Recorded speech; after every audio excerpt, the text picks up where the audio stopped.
Hello there. Once again, it's Anton from Anton Obey. Thank you for stopping by the collection room today. I'm looking at this Donna Troy DC Multiverse. Now, I've been kind of eyeing this one at Walmart for quite some time now. Just didn't want to spend anything on it. And then I went to Walmart this evening, saw that they had marked this thing off about $7. They only wanted 19, so that puts it cheaper than a Legends for a big old figure like this. I thought that's definitely worth it. Oh, come on, come out of there. Come out of there. Alright, so we always got to just say a little bit of thank you to Todd Mcfarlane for always giving us an action figure stand and a card. You know how great it is to buy a figure that comes with a couple extras? Just a collectible card, like a trading card. I love trading cards. Give me one, just for buying a figure. I deserve one. Then you get the standard little DC stand, which is fine.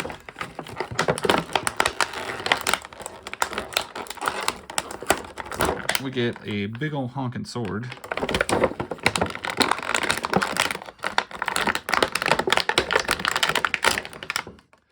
I think these are Beast Boy parts.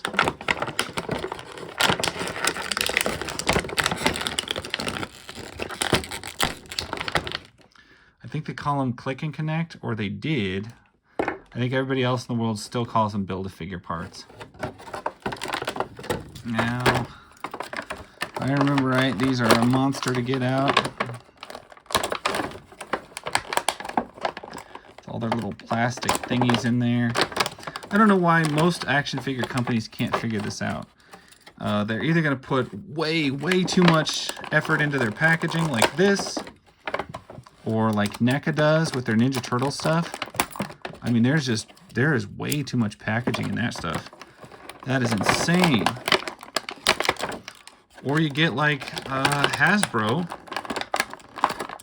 who puts it in a little cardboard box with some toilet paper, you know, and that's not good enough. But very few companies, it seems like, can find the medium ground. I think Playmates does a great job because they still package things on card. Boss Fight Studios does an amazing job with the way they package stuff. It's like, come on, people, find the middle ground there. Oh, and she is taller than I thought. So there we go. We'll get that flipped up so we can get a good look at her. She's a big figure. Wow. I'm not sure why she's got so much dark around her eyes. I always assumed that was kind of like a paint, kind of a mistake, but I guess they all had it. So with articulation, her head's not going to move much with that hair. Man, she's a lot bigger than I thought she was going to be. I guess just in hand, she feels like huge. So you got ball jointed shoulder, upper bicep cut, double jointed elbow. It's like a ball joint with a rotation at the wrist. You got killer ab crunch. I guess it's just it's like two ab crunches. You got a soft kind of waist piece. So you got an ab crunch underneath there, and you have another ab crunch right there. You got ball joints at the hips, but it doesn't. They rotate, but it's going to be up inside there, so it's not going to be easy to like maneuver like some of them are. It's going to be built very much like some of his Fortnite figures. Big old double jointed knee. No rotation there. You get a ball joint, kind of an ankle. It's not really an ankle rocker. It's really just a ball joint on the ankle. And then you get toe articulation, which you don't need at all. It feels like just an extra thing that they threw in so they could charge more. And I'm not wild about it, but I didn't pay much for this one anyway. Yeah, she is a good sized figure. And I'm going to stick this big old sword in hand. The sword, kind of lackluster. It has no paint on it. It looks like she primered it in the shop and never got it around to custom painting that bad boy. But it's a good sculpt. They didn't give us any extra hands, and that's fine with me because I don't need any.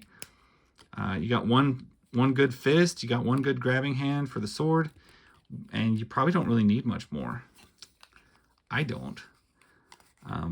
Sometimes I think all those extra hands that they give us sometimes in figures is just ridiculous and kind of unnecessary.